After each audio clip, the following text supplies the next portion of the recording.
Welcome to another episode of The Girls Want to Know. We are your hosts. I am Alicia. And I'm Fatima Talia. And today we're talking about unhealthy coping mechanisms. Ooh. So, yeah. Should be a fun episode. Yes, We have entitled. Carelessly Reckless. Carelessly Reckless, yes. Oh, carefully reckless, not carelessly. Actually, yes, that makes more sense. Don't be careless, bitch. Don't be. Be a little bit reckless, but like pull it back. Yeah. So we're going to talk about, first we'll talk about like our relationship with wine and weed and drinking in general and just how that plays out and how we're, reeling it in when it gets to be too much. And then we'll pull in other ways that we are abusing our coping mechanisms and just kind of talk about ways that we can do things healthier. Yes. So you didn't tell us about your weed. You got to tell us what's going on. I always forget to tell y'all about my. I got caught in the Southwest shenanigans flight situation and traveled for like 48 hours to get back from. What? Southwest got to pull it together, baby. They tried to send me. So I had Atlanta to St. Louis, like a connection, and I was coming back to LA. They tried to send me from I landed in St. Louis. I got a text that said I'd been rebooked. They tried to send me back to Dallas and then back to LA. Why would I fly from Atlanta to St. Louis to Dallas to LA? Like, why would I do that? And so I talked to the gate agent and I'm like, just put me on a direct flight. Yeah. So I got a direct flight, but I was traveling for 48 hours. That's ridiculous. Like, they should be ashamed of themselves because I got caught up in a Southwest drama like back during the Christmas. Holidays. Yeah. And that was crazy. So you would think after that drama, they would have fixed their systems. I mean, I feel like it's got to be like people be trying to cut budgets, baby. Put a little tape on the problem. This why they break got down again. $30 flights because you motherfuckers keep stranding people in the middle of the country. Flight. I mean, I'm going to take it. Shoot. I'm going to take it. How was your week? My weekend was stressful.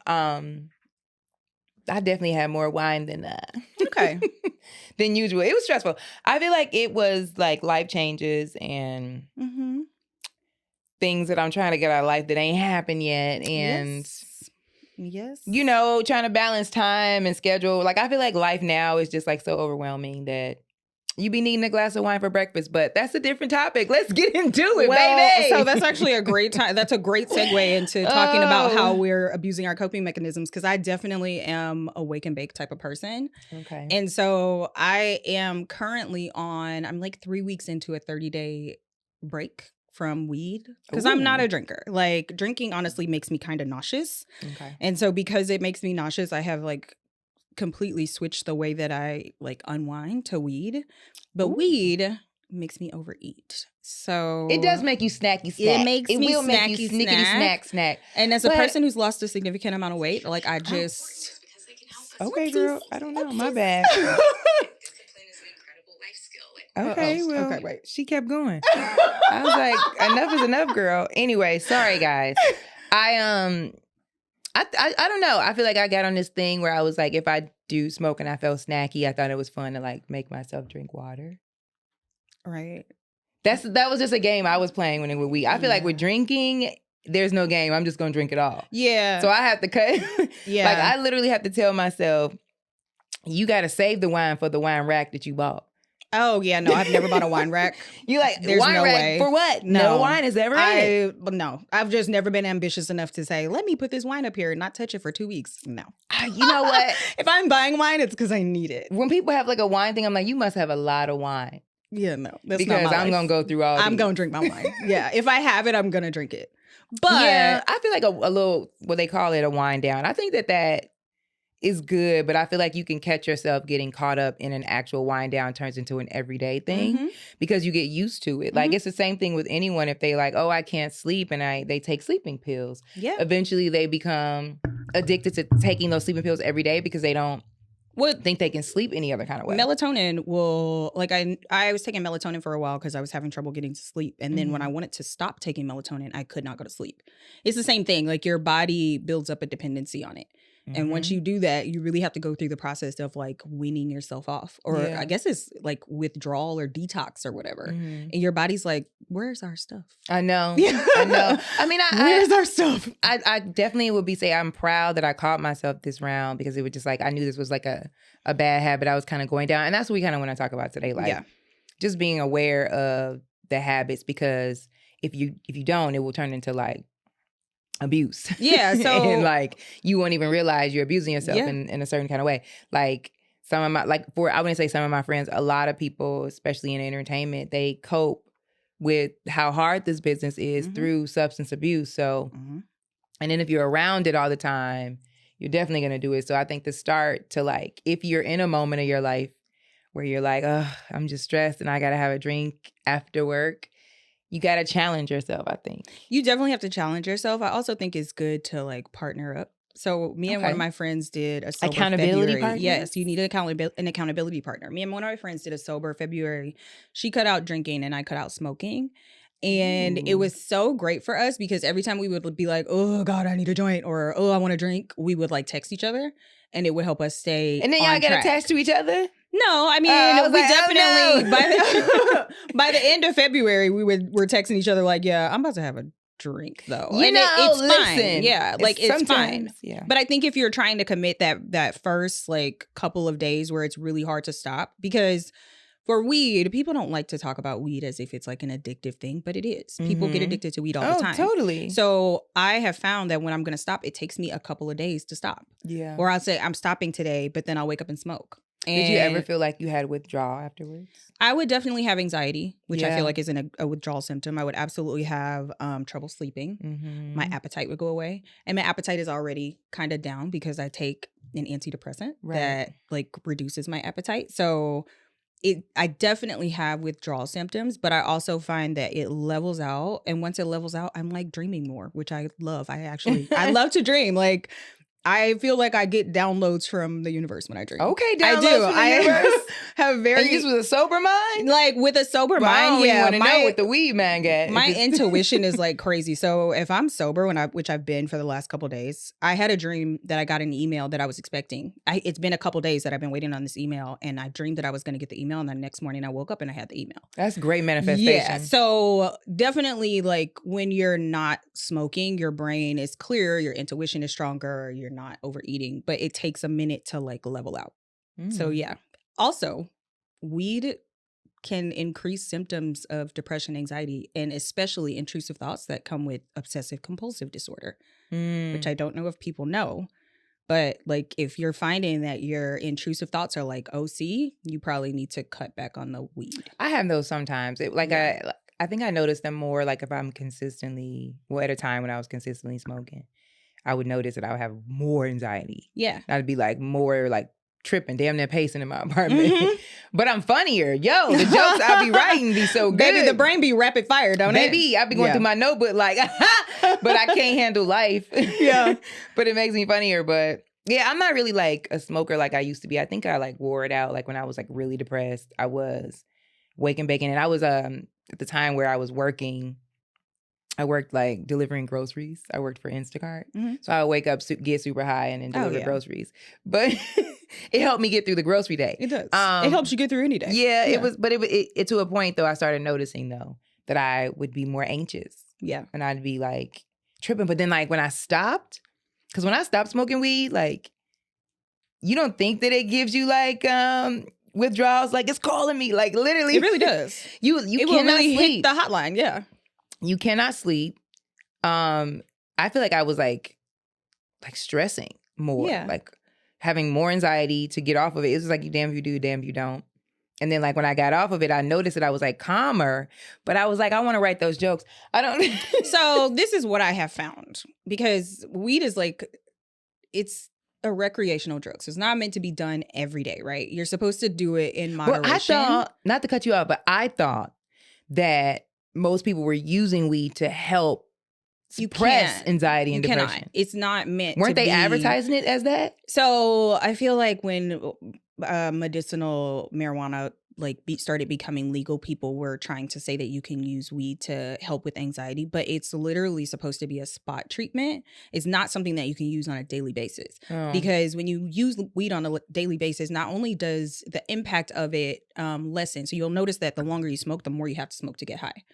So the impact is less, but also the negative side effects are increased. So if you have anxiety, you're probably going to have more anxiety the more weed you smoke, because it's not having its intended effect, basically. But what I've also noticed with weed is that when I first start smoking, like if I go a month, like I'm on my 3 weeks now. Once I get to this month, if I have a joint, my brain is going to be like rapid fire. Like it's going to be on point. Like it's going to be like on point. But a week into that, yes, but a week into that, I'm going to be struggling to find my words. I'm going to not be able to articulate my thoughts as clearly as I normally do because I have brain fog. I'm not going to be like having my dreams, which I really like. I know people are like, dreams? Yeah, but like there's something in weed, I can't remember what it is, but it suppresses your ability to have REM sleep. So you don't dream as much. I think it's REM. Yeah. So that's a really big thing for me because I really do feel like I get so much information about things in my dreams, so much clarity about things. I think that dreaming is healthy. So yeah. So that's very interesting you say that because we're talking about how to be like careful on how you use certain things to get through. But this doesn't seem like this helps at all. It helps in moderation though. No, so it helps in moderation because I found that I have written some of the most beautiful things when I smoke. But you can't smoke every day. So you really do have to build in breaks to your habits. Yeah. Because if you don't, what you'll find is, especially with me, if I'm smoking too much, I'm eating too much also. Yeah. So my face is puffy, like my pants are tighter, like it's just a very uncomfortable situation versus I feel more in control of my eating habits when I don't smoke.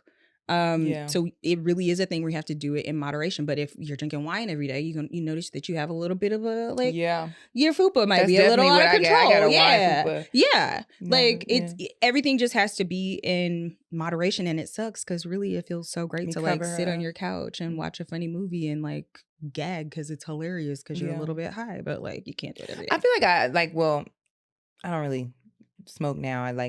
But if I do, it's casual now. Like if I'm out, or like if I were buying shit or getting something for someone, it would have to be like at night because I find that it makes me tired. Like I don't know when that started for me, but like I feel like I used to be able to smoke and keep it moving back then. Maybe I wasn't really doing shit back then, and I thought I was. Maybe like I used to be like a smoker. Like I used to smoke more than I drink wine, and like now I feel like I drink more wine, but like when I do smoke, I find myself being like, oh, well, good night, everybody. It'd be like 2 p.m. So like I can't really like smoke throughout the day like that anymore. But I actually feel like the other thing I don't like about when I oversmoke is that I be falling asleep on the couch, which is not necessarily a big deal, but I don't like the feeling of like watching TV and then waking up. Like if I'm watching TV and I'm in the middle of a show and then suddenly I wake up and it's 3 hours later, where did those 3 hours go? 3 hours go. Yeah. I don't like that. It makes me what feel. What happened in my life? Yeah, it makes me feel very addicty. Like I just. Addicty? It does. I mean, I guess that I don't like that. That's what I'm saying. Like you do have to be careful on how. Yeah. Like you really will pass out and you wake up in this very uncomfortable position and it doesn't necessarily feel like you had control over that. And I don't like that. So I feel like you really do have to be like very scrutinizing. I think we just learned something with the people. Like it's just not adding up. Because I feel like, sometimes when I'm like having a rough week or a bad day and I'm like, because I love finding a cute little bar in my neighborhood and like going by myself and sitting there and whatever. So I'll be like, oh, just go have a glass of wine somewhere cute, right? I find a bitch the next day, if I had too much wine, I'm more depressed. I'm about to be mad, sad. And I'm finna be mean to myself. Yes. The wine got me roasting me. Because it is a depressant. So I don't know. Like it's literally a depressant. It's like, so that should help people be like, okay, I need to have this in moderation because it's just like, okay, yeah, I'm sad and I might need this glass of wine, but too many of these glasses of wine, I'm gonna be sadder. And mess around, don't wake up until 2 o'clock. 2 o'clock. Face puffy. That's the other thing I don't like about drinking too much wine. I don't know about the face puffy thing. But my face gets puffy when I drink wine. Okay. It's purely vanity why I do not abuse drugs and wine. Like like my face be super puffy and it bothers me. Oh, this is another thing that bothers me. I think that's normal in the Black community. Like, didn't nobody do crack growing up? Because we saw crackheads. If you saw a real crackhead in your life, you would not be outside trying to do because I feel like in LA people be like trying shit. Crack? Well, they be trying shit out here. Like, I don't know if you've been around people that just they be like, all right, you just came out in the market of drugs and they be like, cool. Always wondered about that though. Like how people, knowing the effects that like meth would have on you, like seeing the people, like how does a person, I wonder if it's just like an ego thing where people say it wouldn't happen to me. I wouldn't get addicted. I've had friends who have been depressed and they, instead of just being like we talking, having a glass of wine and smoking some weed, they be like, you know what, let me go trip on some acid. You be like, that's another level, bitch. Yeah. You sad. Like, I need you to get help. Is Like, acid is acid a thing? What I don't know what acid. I don't want to judge, but you like, I don't even know how to get access to that. Who do you even ask that for? Well, like, how you go up to the dealer like, yo, I need that. Well, but what does science it do, experiment though? shit. What does it do? Like, I don't know. Well, I had an old friend that was really going through it, and they were tripping on acid in the room, and they would always be like, if I'm not in my room, I'm in my room, but I'm not in my room. So I'm thinking it's an out-of-body experience type of thing. Oh, like a float. So like I'm thinking. Okay. Maybe, I'm thinking you not you for the day. Maybe that's okay. Maybe that's the escape. Honestly, it's no judgment. People do what they need to do to cope. Hopefully, like if you're tripping acid or doing meth, you are not abusing it. But some people find comfort in these things. Help that you need. Well, I don't know about that. That's the point of like what we saying. You got to be careful on how reckless you get with your coping mechanisms because control is the way. Yeah, but I think like for myself, it's worse. I don't eat anything. Yeah, and I look like a whole crackhead. Okay. Like when I was depressed, I never ate, and I wouldn't even remember. I'd just be so depressed, and I'd be outside, and I would be so skinny and looking mad crazy and never eating at all. And to the point where I kept doing that, and that became like the worst habit. Yeah. And even when I was trying to like go to the gym again and like eat healthy and be on point, I would miss breakfast just because I had created this entire like you don't even think about it. Yeah, a good segue into how we over or under eat when we're depressed. Yes. So you had under eating. I had overeating for the longest time. I looked crazy. I looked at the pictures and I was like, was anybody gonna tell me my rib cage was like well, even now I'd be like, oh, I want the old chest. Like, what is this? Your little chest? Clavicle. My clavicle was out. It was looking crazy. I looked like a crackhead. I think the funny thing about the overeating for me is I used to overeat a lot as a kid. Like I was the thicker kid in my family. So my siblings are all thin. And my brothers would always call me like Miss Piggy or Chubby. Oh my God. Yeah, girl. It was. See how they do? They chose violence. I would like Summer her hip, and they was calling you that. Meanwhile, they was calling me all kinds of like beanstalks. Yeah, but I was so many beanstalks and string beans. But I think the thing is the way that your like mindset about your body changes when you're told you're fat from a young age or that your body is undesirable. Like it literally happened to me throughout my entire life. So my brothers would say that when we were kids, and I got to middle school, and my middle school like cheer coach would be like, you're too heavy, you need to lose weight. And then when I got to high school, like my high school, like guys that I dated would be like, you would be perfect if you lost 10 pounds. And so it was constantly being reinforced that my body was it's just not crazy that I'm beautiful. hearing this. Yeah, because it's making me realize that no one likes anything. Like, well, no, but or they always find something to pick on you, should say. No, but I don't think that, I mean, if we're realistic, this idea of thick being beautiful it's a relatively like new idea. Okay. Right? Like BBLs are very prominent now. You're right. But what year was that? Like I was in elementary school in the early 90s. No, the BBLs I feel like were like 2012, 2011 we started to see people start getting like. Was it before that with Tip Drill video? They ain't have no BBLs. Those was all black girls from St. Louis. They just had ass. I grew up around a lot of ass. I'm not gonna lie. I grew up around thick girls, and I always was like striving to be that. But I bet you if you talk to some of them, hilarious that society like. No, but I bet you if you talk to them, they would tell you that they were probably made to feel like their bodies were unattractive for most of their life, and so it gave me pretty extreme body dysmorphia to the point where I just started liking what I look like 3 years ago. Oh my goodness! And I still feel really weird that I don't have ass.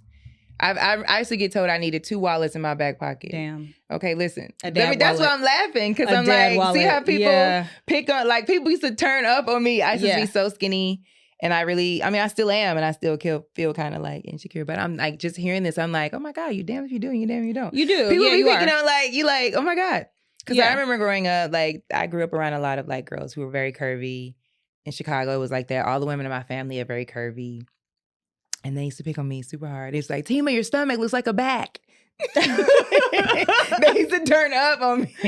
The 2 wallets in the back pocket was bananas, but Yeah, I mean, it definitely gives you a sense of like your body's not good enough. And so even when you do get to a place, it's like the thing where people continue to get plastic surgery because That's you just why want they to do fix it. this one thing, and then you fix this one thing and you find something else that you don't like. So and you'll keep going. You'll keep going. Yeah, you'll keep going. So recently I've just kind of been in the mindset of loving, because my weight fluctuates. Like I'll fluctuate 5 or 6 pounds, and I can tell when I'm fluctuating, like I can see it in my face, but I really am in a space where I'm like, okay, you're gonna love your body no matter what it looks like. If you got a little fupa, you're gonna have a little fupa, and these people gonna get this fupa, because at the end of the day, like if I don't like what I look like, nobody else is gonna support what I look like the way that I need it to be supported to feel good about myself. I have to be secure in who I am in order to go out in the world and receive the kind of like the BBL circus got me out here tripping. But I don't think it should, because I think that I ain't gonna lie. I don't think it should. I don't think it should. I think that the entire thing is just like breast augmentation or lip augmentation. Like everybody's just doing what they feel like they need to do to make themselves feel better. Yeah, and it's unfortunate because they doing it at like 19, and you really got to wait for your body to fully develop before you do something like that, because it really changes the way that everything like shakes out. You don't get your grown woman body until you're like 25. That's true. So if you somebody said that. Yeah. Somebody said, I don't know who it was. It was I think it was a BBL video girl that was saying something about that changed her. I don't know. I'll be definitely looking at that stuff and being like, dang, my clothes do not fit like that. Yeah. And then like when I'm like outside, or I don't know, when I'm around somebody who has more ass, I'm always like, dang, now I look more like I need more wallets in my back pocket. No. I think you just really got to get into a place. My cousin told me recently, like I was wearing a dress and I took a picture on Instagram. My cousin was like, untuck your butt. They've been messing with me about that for years. Yeah, no. Like, I ain't got no. So this is what I will say to that. Well, I will say that I think that people really, I think everybody's like, oh, it's just jokes. Ha ha ha. It's not. Like people really have insecurities, and it is not. I don't think that we should be commenting on people's bodies. I mean, I wish I had hips. Yeah. I'd be asking God, like, why you ain't gonna how you gonna set a bitch up and not bring out the hips? Yeah. But he just put God and put me on the belt and then delivered me. On the conveyor, he just sent you out there. You're like, wait, hold on. Hey, I need hips, baby. No, but I think that people are very comfortable commenting on people's bodies, and you just don't know how it affects people. So everybody who's told me in my life that you're too big, you need to lose weight, didn't realize that they were telling me this, but everybody else had already told me this. And my thinking was, well, if they've all said that I need to lose weight, obviously I need to lose weight. And so it wasn't until... You think so? Because I be feeling like a kid. I don't... No, like, I can't stand the Lizzo thing. No, you have to think about it though. As a child... that drives me crazy. Because I like child, I think she a fly bitch. As a child. Oh, when you a kid. When you're a kid, if you're constantly being reinforced with the same message, of course that's what you're going to believe. Oh, the kids will turn up on you. Little kids be mean as hell to little kids. Yeah, but... Now you can't tell me shit. Before though, I was very like, oh my God, I would try to hide my body, and I would wear multiple layers, and I go out now and everything will be out. I don't give a fuck. Yeah. I am who I am. But it took a really long time to get here, and it took a lot of unlearning because people are very unkind. Speaking of unlearning, how do you unlearn the bad habits? Because once you in them, sometimes it's hard to get out. It's hard to get out. It's really hard to get out. It's hard to get out, and it's also hard not to go backwards. Mm-hmm. I mean, we all are entitled to going backwards, but what do you do to pull yourself out of going down a reckless area that you know that you've been down before? What is the one thing that you notice where you're like, oh, snap? So I definitely still have some unhealthy eating habits. So typically for me, because I get on the scale every morning, I don't have healthy relationship with food. I'm not even going to front about it. Like I barely eat when I'm taking my antidepressant. And if I'm not taking my antidepressant, I will eat, but I'm just not food is just not on my brain like that. So typically when I'm smoking, I'm overeating. When I get on the scale and start to see it creep up, then I'm like, okay, it's time to pull it back. And it takes me a few days, but I'll do it. And I like what you said about water. I typically I have this metal thing that I drink my water out of, and I fill it up multiple times a day. Mm-hmm. So I do try to make sure that I'm drinking a lot of water, but I'm also journaling the entire time I'm smoking, and I'm smoking, and I'm writing down, okay, I'm stopping tomorrow. Okay, tomorrow's my last day. Tomorrow. Yeah, but how do you tell yourself that? Because there was a point in my life where I was really, really down. And that's what I relied on. Like, I didn't have a lot of friends at the time.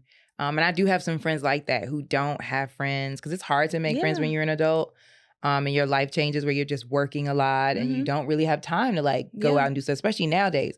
So they get caught up in these bad habits where like one of my really close friends is like, she's always trying to get back into health and fitness, but like due to her job and having to get a second job, she can't get to the gym always. So she finds herself overeating during the day because of the snacks that people have at work. And she's trying to break herself from that habit. And she's like, sometimes when she gets, you know, a little depressed by herself on the weekend, she'll eat fast food. Like, and it's starting to turn into a thing. And she's like, you know, telling herself that she wants to stop and she can't stop.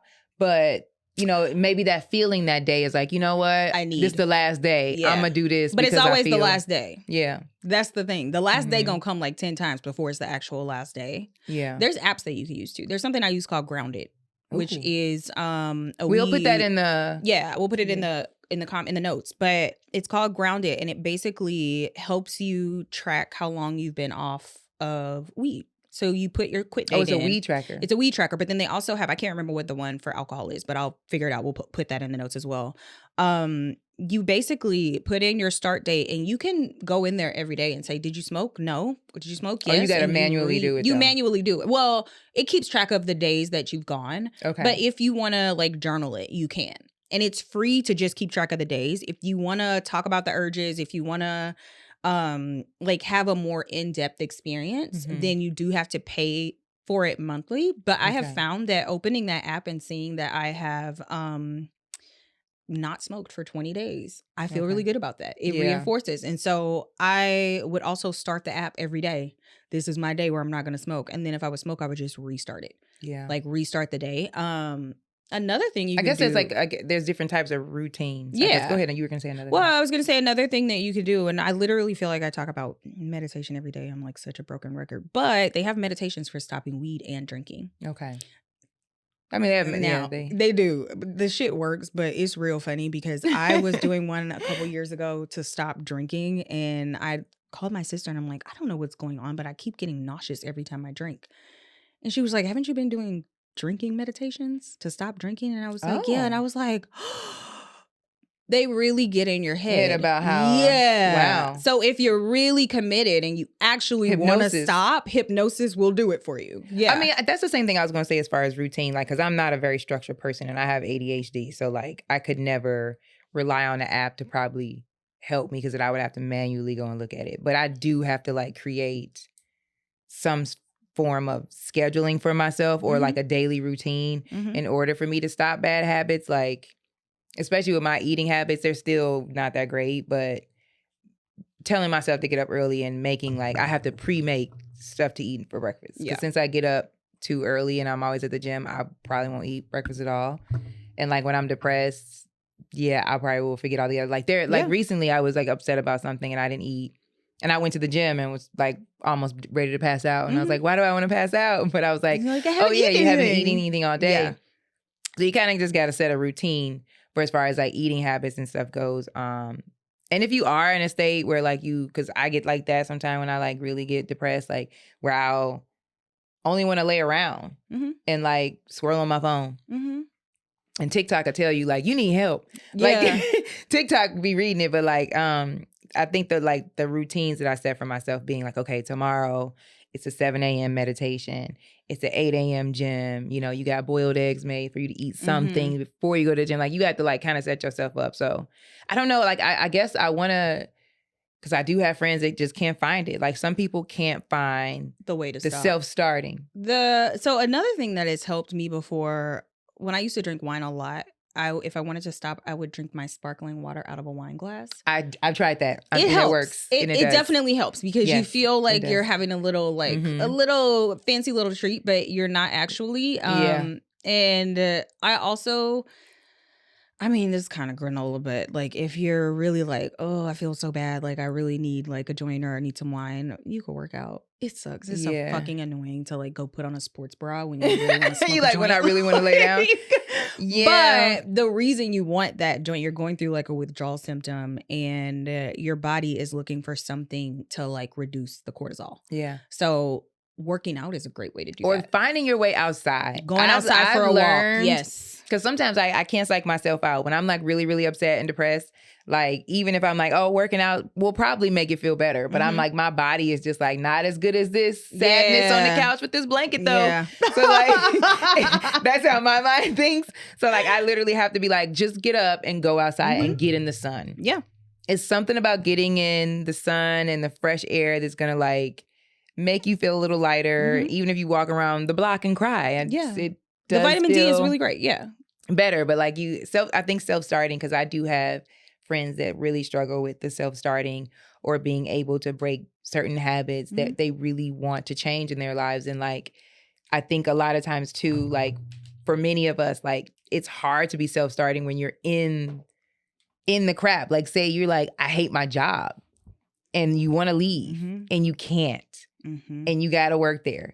And so now you're like, ugh, like it's the hardest to like not have that glass of wine after dealing with what you don't want to be a part of. You have to deal with every day. And I have a lot of my friends that are dealing with that in their lives. And they're like, I'm trying to like not drink and do this, but like I still got to go to the mess that I cannot stand in the morning. So what I will say is I have found that it is easier for me not to imbibe if I'm busier. So if you're one of those people who typically gets off work and you go home and get on the couch, get off work and go to a workout class, or get off work and go like to a park and like sit down or take a walk or go to a movie or something that makes you busy. So by the time you get home, you're kind of tired and you could go to sleep. Yeah. Take a shower and go to bed. Like showering really does change a lot. I was telling a lot of my friends too, because some people don't, I don't know, it's weird to me, but some people don't shower at night. Some people shower in the morning. I'm someone who can't be on my sheets like that. Oh, I do. Well, if I don't go anywhere, I'll shower. Oh, yeah, that's like a different thing. I'll shower in the morning and then I'll just get in the bed. But if I'm out all day, I'm definitely going to shower before I get in bed. Yeah. And whole feeling. Yeah, because it relaxes you. Yeah. The steam, the hot water, everything just like kind of brings you, it's a wind down. Yeah. So that's a good way to kind of separate yourself from your alcohol habit, is like finding ways to wind down. Another thing is, because people like to drink because they feel like I don't sleep as well, but the sugar in wine and liquor actually wakes you up in the middle of the night. So if you find that you toss and turn a lot, if you stop drinking, you'll find that you get better sleep, because that sugar is not going to wake you up in the middle of the night. And if you find that you're having a harder time getting to sleep because you're not drinking, bedtime yoga is great. Also, I recently just learned, which is bedtime yoga is awesome. It's amazing. You will have the best sleep of your life. Turn up, that's great. Yeah. Bedtime yoga is amazing. I've learned recently, get into something new. And there's a lot of free things. Like you could get into like this app called Meetups, and you can find painting classes. You can find people who want to go hiking in a day. This can distract you from smoking and drinking. Like, because here's my bad habit. It's like, okay, I like nightlife. If I hang around people, not saying you can't hang around people that have a great nightlife, but like if you do that every weekend as your way of like keeping your mind off of what's bothering you or work or whatever, that's going to make it worse for the bad habit. Yeah. So lately I've been doing different things. Like instead of being like, okay, I don't want to be alone, or I'm worried about this, that, and the other, instead of me being like, let me see who wants to go to happy hour, I've started signing up for stuff in the daytime, like going on hike groups with people that I don't know. Oh, that's nice. Yeah, I just did that. I just did a art class. It was free. You just have to buy a little Meetup. Meetup? Okay. Yeah, and then I found like I typed in things that like they have things for people who have social anxiety, and they have like support groups, and like I've just been finding like daytime things to keep me away from drinking, the bad habits that I know I've had in the past when I'm like sad. Like I'm kind of trying to see how can I alter it for myself. Because I'm like, sometimes when you do are having a bad time and you've been through it already and you learned your bad habits and then it's bad again, you start turning back down that road again. Yeah. And I'm like, I feel like I had one of those in the past couple weeks where I was just like, okay, how can I avoid myself from going back to this place? Like even get my feet wet in that. I'm like, start doing daytime stuff. Yeah. Instead of on the weekends, going out at night, go in the day. Yeah. Just do some stuff in the day, because I'm old, so I'll be tired after the day. That's the thing. Like if you I'm not gonna want to go nowhere. We really be like toddlers. The older we get, like you really tire yourself out, and you will go home and take a shower and go straight to bed. Yeah, that's like a major key alert. But also meeting people that you don't know and Mm-hmm. doing stuff that you don't usually do can really, really like help your depression too. But it also exhausts you. Well, if you're an introvert. So for me, when I go interact with people, I be tired as hell. Yeah, that's like if I have to talk to new people, that is enough to wipe me out for a day and a half. That's true. I need time to like decompress. And that's a lot yeah. to do too with like a lot of my friends that do have issues with going down the bad roads and going down bad habits are introverted. Yeah. And that's because we're loners. So you're not really like, okay, I'm having a bad time. Let me go outside and like talk to everybody about it. You're like, let me sit with myself. And then that turns into how many glasses of wine by yourself. It's so funny because my sister will tell me, I talk to my sister like 15 times a day, and she'll be like, she'll call me and be like, hey. And I'm like, hey. She's like, are you okay? And I'm like, yeah. She's like, haven't really been talking to you as much as I normally do. What's going on? And I'm like, oh. But then that's somebody that knows because, you. well, she knows. Yeah. Because I insulate. And so I was talking to my best friend recently, and I don't necessarily, I've had like my uncle passed away a couple weeks ago. And so it's just been like, thank you. It's been like a emotional time period. Yeah. And so I was talking to my best friend, and she was like, you've been really stressed. And I haven't thought about it in that context, that sometimes it takes people to point it out to you, to say, you know what, you have had a lot going on. I think maybe, you know, we need to assess some things. And so I'm doing this sober, like no weed. I'm having wine occasionally, but no weed. And it's forcing me to feel my feelings. Wow. And I think to your point, you do have those days where you're like, oh, I just really need a joint, or I really need a glass of wine. But if you can get to that day where you say, okay, I'm not doing it, and you don't do it, you'll find that you're coping a lot better with everything that's happening with a sober mind. So, and that's when you know you won the challenge. You won the challenge. That's the first, I think, the step, knowing that you got past that point in your life. Yeah. Because you can always, anybody can like result to like bad habits. Yeah. But as long as you catch it, you got to catch it. You're on the right road. One of the things that helps is not keeping stuff in the house. So I won't keep, I feel like, well, I won't keep it in the house, basically. Like, if I have weed, when I started the weed challenge in February where we weren't going to smoke, I wasn't going to smoke, my friend wasn't going to drink, I had a half a joint left, and somehow I managed not to smoke that joint. But generally, somehow, because baby, if it's in the house, I'm gonna smoke it. But generally, like I just find that knowing that it's there makes me want to do it. Yeah. And so if you know that you are a person who lacks the self-control to be in a room with something and not partake, don't be in the room with it. Like literally, if you need to say, okay, I'm only gonna be a social smoker, I'm only gonna be a social drinker, you have to keep it out of the house. I do that, but as a comic, everything's available at all times. But you're social. That's social at that point, right? Because you're outside. I mean, I think that's where it comes from for me. Because like when I'm like, for example, it was who was around me. When I moved and I lived by myself, I noticed that I was like really changing my entire lifestyle. Like that's when I stopped smoking. And that's when I really stopped drinking too, because I had roommates who like were wine girls too and like whatever, but I was around it. So even if I was telling myself I wasn't going to do it, you'd be tempted when you see someone else has a glass of wine. Or if you live around somebody who's like, we're going to happy hour, you're like, I said I was not drinking Monday through Thursday, but it's Wednesday. Happy hour seems nice. And you go. So, and then working in entertainment, it's there all the time. I'm in clubs consistently. And like I do shows pretty much like 3-4 times out of the week. So I'm around it. Yeah. And so I'm kind of training myself now, being like, you don't always have to drink every time you have a show. Which last night I was surprised. The owner came to get me for the show, and he walked me straight to the bar, actually. Yeah. Like, he didn't even really, like, ask me if I wanted to sit somewhere before I went up. He just walked me straight to the bar. He was like, I know you want a shot. Yeah. And I was just like, no, I just want water. And he was just looking at me like, I guess. Yeah.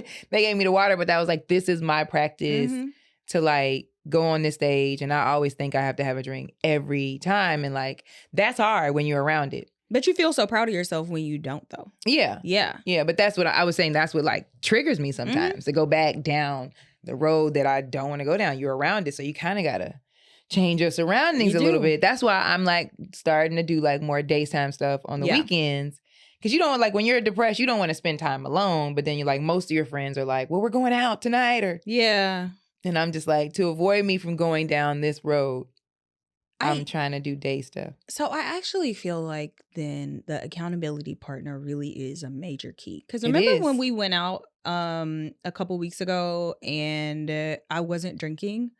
Right. It was because I had somebody that I could text and like we were keeping each other accountable. That actually helps so much. Trying to do it by yourself is just fucking hard because you could break a promise to yourself so easily. Like it's nothing to just say, okay, I'll start again tomorrow. Yeah. But if you know there's somebody counting on you to stay the course, you're much less willing to break that promise to them or to yourself because you don't want to disappoint them. Yeah. So I think if you're a person who is looking for a way to quit, it might not be a bad idea to get online and join a group or to find a buddy. I find honestly that most of my friends all the time are looking to stop smoking or drinking at some point. Like if you send a group text, you might get 3 hits back like, yeah, I do that with you. Because we're always assessing our relationship with our coping mechanisms anyway. That's true. Yeah. So I think the best thing you can probably do is like find an accountability partner. But you could also, if it's real bad, it ain't no shame in going to AA. This shit is free. Yeah, it's free. Like you can literally Google where the AA meetings are in your neighborhood. Don't nobody gonna know you going. That's your business. And you're doing this for you. It's not about everybody else anyway. Yeah. Like you don't have anybody to impress. If you have like a feeling like if it's nagging you that you need to go sober and you're constantly like battling yourself and not able to quit, go to an AA meeting. It's literally that and surround yourself around people that make you feel like that's okay. Yeah. Because I'm noticing now in this generation, like this is a drinking culture. It is. Like our youth is strong on a drinking culture. Because the world is crumbling around our ears. This is why they made White Claw. Okay. That is a easygoing drink. You can have a couple sips at work and be we really like the fact that they're making those fast malt liquor cocktails more often for our culture just says a lot about our generation. But I do feel like this generation drinks a lot and it makes it harder for them to break these habits or notice that there are problems by how they're advertised. For example, like reality TV shows. Like, I don't know if you watch anything on Zeus Network or Baddies Clubs and all these things. I was watching an episode, and this is a very popular thing in the young, I want to say ages probably 18 and 25 for women of all races. They like watching Real Housewives of whatever arguments or Baddies West. All these things represent drunk women who are ready to fight. And that is helping the culture be like a glass of wine and a great outfit is the way of life. It is. It really is. So if you really think about it, like you really got to pay attention to who you're surrounded with because if that, like I watched one episode of Baddies West and I was like, they don't know why they're fighting. You know why? Because they've been drinking and smoking the entire It's so chaotic for me. episode. I can't watch it, girl. It just But I'm just saying, like when I'm on TikTok and they younger than us and that's all people do is go out for drink, go out for drink, go out for drinks. They're pouring alcohol on all the like problems that we are going through, but how do you know that it's a problem? Like some people don't think they're alcoholics. So I think so. This like is a lot of people don't. I would say some, but most a lot of people don't. I know that drink their ass off and party every weekend don't think they have a problem. I talked to my therapist about this because I struggle with like a perfectionism mindset for some things, and I'm very hard on myself if I feel like I'm doing something wrong. And so I'm constantly going back and forth with weed. Just because I am aware that it can be addicting, but I also just don't ever want to get to a place where I don't feel in control of it. Right. And so something that she said, because I'm always like, I'm going to stop. I'm never smoking again. I'm not going to smoke again. She's always like, okay, let's assess. She's like, is this disrupting your ability to pay your bills? No. Like, are you spending your rent money on weed? No. Okay. Are you driving and smoking? No. Okay. Are you like damaging your friendships? No. Okay.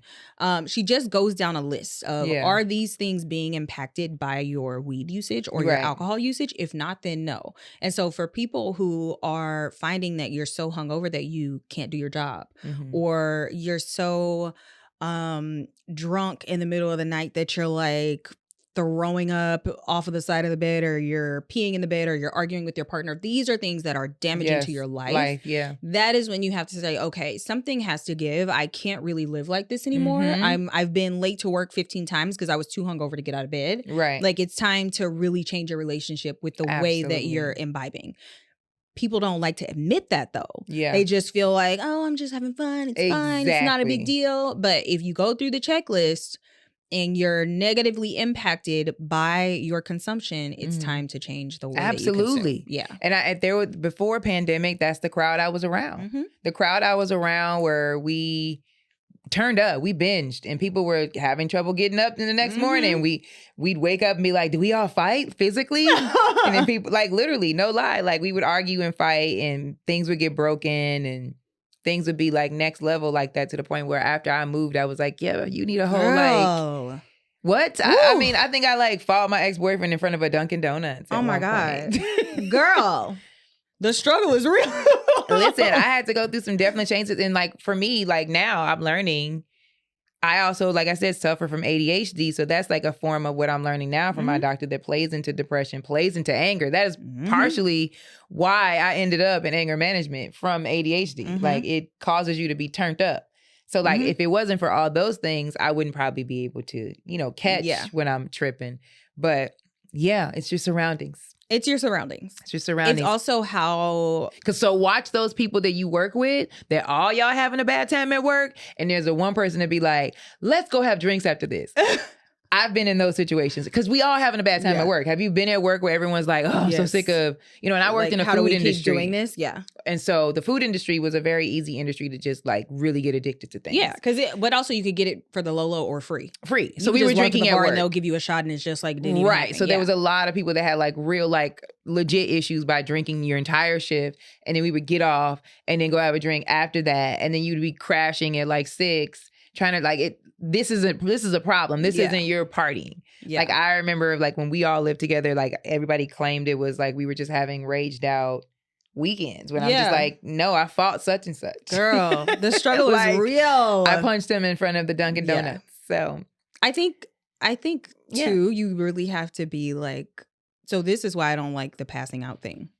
I've never passed out, but I will knock somebody out. No, I'm just I definitely am not. That's why now I'm like very like, I don't really drink like that anymore. And now for me, the reason that I stopped was that, I don't know if everyone's like this, I learned from other people. Yeah. When I lived with everyone that was drinking and smoking and doing stuff, and I would see how they act, I was like, dang, is that how I look? So I'd be like, okay, you need to like kind of chill. And then for who I want to become as an artist, like as a stand-up, I don't want people to look at me as like a drunk or a weirdo. And so I found I totally agree. I was going to say like, and I found it that since I'm in this new space of trying to control my ADHD, you definitely can't control it under the influence. You cannot. So now you're like, it's a whole bad thing. So I for me, it was just like, if you want to be in your conscious mind and be able to be clear, your best bet is to be on a two drink maximum. 2 drink maximum. The passing out thing though, like I remember I was saying about how you fall asleep on the couch and you didn't realize you fell asleep. Oh yeah, I've done that before. So it happens worse, I feel like, for people who overdrink, where you will pass out. You pass out and then you wake up in the middle of the night, or you pass out in your car, or you like, this is when you know you have a problem. If you're blacking out, if you wake up and you don't remember anything that happens, and I'm one of those unfortunate people who, it doesn't matter how drunk I get, I'm gonna remember everything. Yeah. Which I hate, because sometimes I be saying embarrassing shit. Not now, because I'm really drunk like that. But yeah, like back in the day, I would get like super drunk and like embarrass the shit out of myself, and then I would wake up and remember everything. Like, ugh, that's another reason why I don't drink too much. But I think if you're finding that you go out and you're so drunk that your like friends are having to help you to the car, like put you in the back seat, you don't remember how you got home, this is another way that you know that you're overdoing it. Yep. Because the whole passing out thing. How many drinks do you take? Yeah, like it's too much. And it's also dangerous, especially for women. Like you cannot be in a space where you are not in control of your faculties. Yeah. Like you really got to be, unfortunately, on your P's and Q's, because men are atrocious. Yeah, they are. And so when you're out, we don't have the luxury of just being fun and free and fabulous. Unfortunately, I mean, you can, but I think the thing is, there's always that possibility. Careful. You have to be careful. We have to be so mindful, because men are the worst.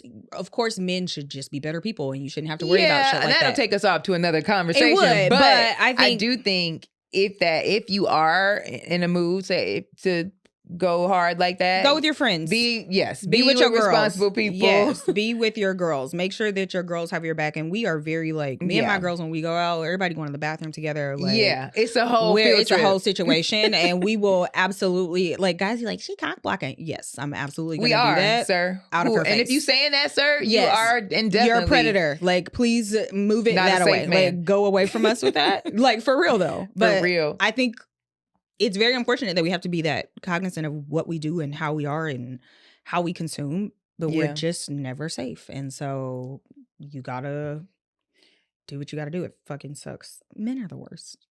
I mean, okay. I just needed to say at that. some like, things. Y'all really.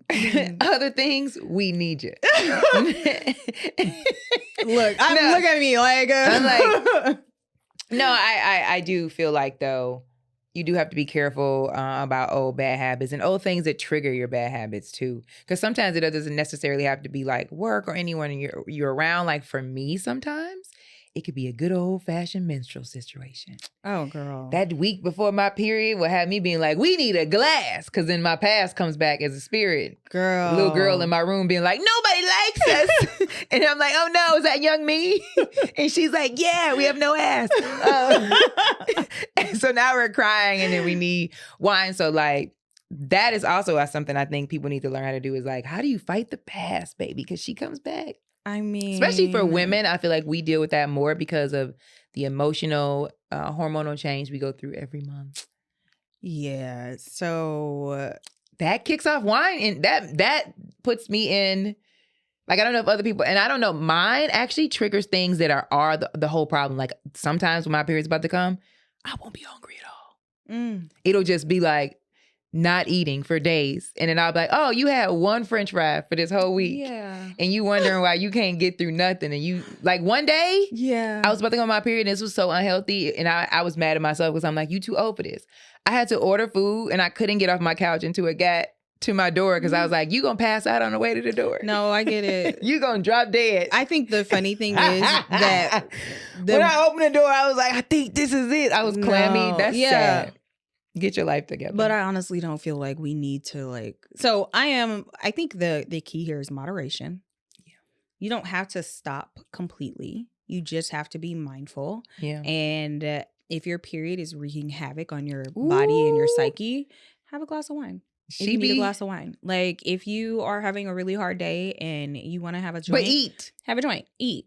Okay, don't be like me and have a glass of wine or two alone in your house and then all of a sudden start seeing people. You be like, no, I'm kidding. But it can't be the only thing though. No, it can't be. It just can't be the only thing. Like that can't be your only way to cope. So definitely something that I like to do is if I'm gonna do, like if I find that I'm overdoing it on the weed, then I have to like incorporate something else healthy. So if I'm overdoing it on the weed, then okay, let me go for a walk. Or if I'm overdoing it, okay, let me actually cook instead of ordering food. So that way I'm actually doing something that I know is going to make me feel better, even though I'm also imbibing because I don't want to get off the rails. Yeah. And then you just maybe keep a journal and say, okay, I've already had like 5 days where I've drank in a row. I need to take this weekend off. Or I've been on a binge. It's time for me to cleanse or like detox for a month or however long. But you have to be mindful of it because if you're seeing that you are exhibiting behaviors that are making you uncomfortable, that are giving you anxiety, that are embarrassing for you, that are impacting the way that you're able to do your job and live your life, it has to be a thing where you make the decision to say, okay, enough is a fuck enough. Yep. I'm going to cut this off for this period of time and I'm not going to do it until XYZ. And if you find that you're having trouble cutting it off, that is when you seek outside help. Yeah. That's when you get an app. That's when you get AA. That's when you get on Reddit and like get in one of those little groups. I said this on the last podcast too. Like Reddit is a really amazing website. I feel like maybe I'm just negative. Every time I go to Reddit, it's something. Maybe I'll be Googling that BS. Well, Reddit every time I'm on Reddit, I'm not going to say none of the stuff that I've looked up is like normal. Well, but that's the great thing about Reddit though. You can type in, I remember I typed in, my dog ate a joint.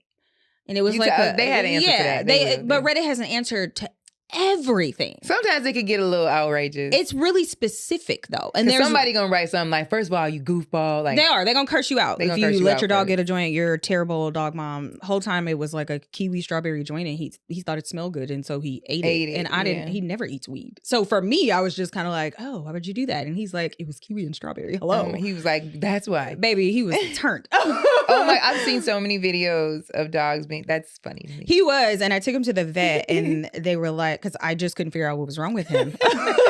You were like, he's so I was like, what is this? Well, he was like really like hyper and then he would jump on the bed and his arms were like stuck straight out.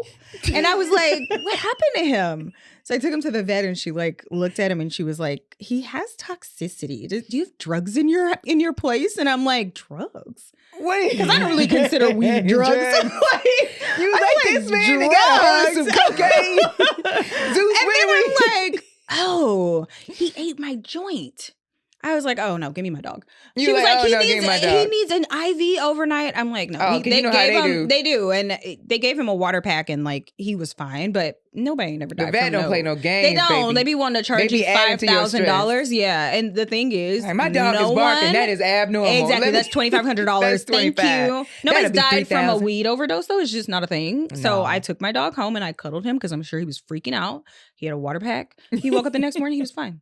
He was completely fine. But I'm like, yeah. But I mean, you know, it happens. But I figured out on Reddit, like, it's fine to take him home. It's gonna wear off. Yeah. So sometimes though, I will, just to not put the pressure on anybody, sometimes though, you might need 3 days. Yeah, no, you totally. might, as long as you know it's 3 days. Like, yeah. I feel like you are entitled to having like a moment of being like, damn, this was a lot. I'm going through a lot. So like, on these 3 days, I'm going to have wine. I'm going to eat the stuff that I want to eat. I'm going to live life how I want to live life. But you got to be like, okay, that's enough is enough. You can't go into like day 15. But because then it's going to turn into a lifestyle. I think the thing is, we're not even saying that it's, you can't. If you find that you smoke weed every day and you good, your brain doesn't fog, you sleep well, you still having your dreams, you don't gain weight, you find that you drink every day and you're not hungover and you don't experience like dehydration headaches in the morning, live your life. Do whatever you feel like doing. I remember, I read this too. They said that sativas curb your appetite. Mm-hmm. Yeah. I was more of, at the time, I was a sativa smoker. Mm-hmm. Yeah. Sativa is also great for productivity and creativity. I was turned on the jokes, but I was not like eating, or I wasn't like, well, I was eating, but I would eat like something, like stupid. Like, you ever had like, you didn't eat all day and then you're like, oh, you think about it and you're like, now you're too weak to cook. So now you're like, I'm just going to eat a piece of bread and lay down. I've done that. Mine would be like, and then I wake up in the morning like, wow, we had bread. Yeah, mine would be like a handful of pecans. Like, I'll really look up at 10 o'clock and be like, man, I only had nuts like today. That. Wow. And I just will go to sleep because I'm not about to cook at 10 o'clock. But yeah, I've definitely had it happen where I've not eaten anything for the whole day and I just. So if you chop it up, do that, don't do that because. Yeah, I don't know. I don't know how much we've helped you guys today. I'm gonna be honest. No, I mean, I feel like we are. We're saying like, you got to pay attention to like, I think we did. I mean, we had our silly jokes, but I feel like you got to just pay attention to yourself and be more self-aware. And we all have bad habits or things that we do to cope with life. But I think we just need to like this is us being accountable for each other as you watch the show, saying to pay attention to it and don't turn it into a lifestyle. Yes. Yeah. Because it definitely, I think, in the end, if you are finding that you're constantly feeling guilty or feeling like you're doing something wrong, you probably are. And you need to reassess the relationship. So maybe just constantly be in a state of not necessarily scrutiny, but self-reflection. How am I doing today? How did I do today? Was what I did to cope with the stress that I'm experiencing healthy? If it wasn't, how can I be better tomorrow? Yeah, like that's like you were saying, journaling. Yeah. I just got back into that. Yeah. And I've been doing it in a way because I was like, oh, I don't want to go into writing about my life because it'd always be a book of sad shit. So I started doing different journaling. Like, what were the positive things that I took from today? What were the things that I felt good about or the things that I accomplished today? Oh, yeah. And I like leave it at that. And then I do it the next day. You should do a gratitude journal. That's kind of, I guess, what it is. Like, because I'm trying to like change my train of thought, because I feel like I'm getting into a negative state of mind because of the things that I'm experiencing in my life currently. I feel like I'm just like, everything's, so I'm trying to reverse that. That's my way of checking myself. Gratitude journal is amazing because anytime you ever feel like just super down, if you just start listing out the things you're grateful for, you will notice that your mood picks up almost immediately. Because I think a lot of times when we're having a hard time, it's like when it rains, it pours, and you just really focus on all of the very negative things that you're experiencing.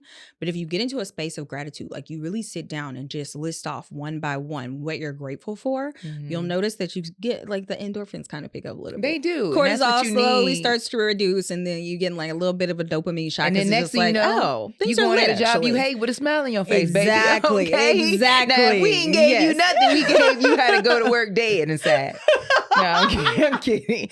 No, I mean, no, you do have to find ways nowadays because where we are in the economy and the job market, girl, there is a lot going on, and we are here to share our stories with you. So I hope that we gave you some sort of comforting for you to hold on to and not be ridiculously reckless when you're having a bad time. Stay careful out there. Carefully reckless, guys. That is the key. All right. Well, we want to say anything before we end this episode?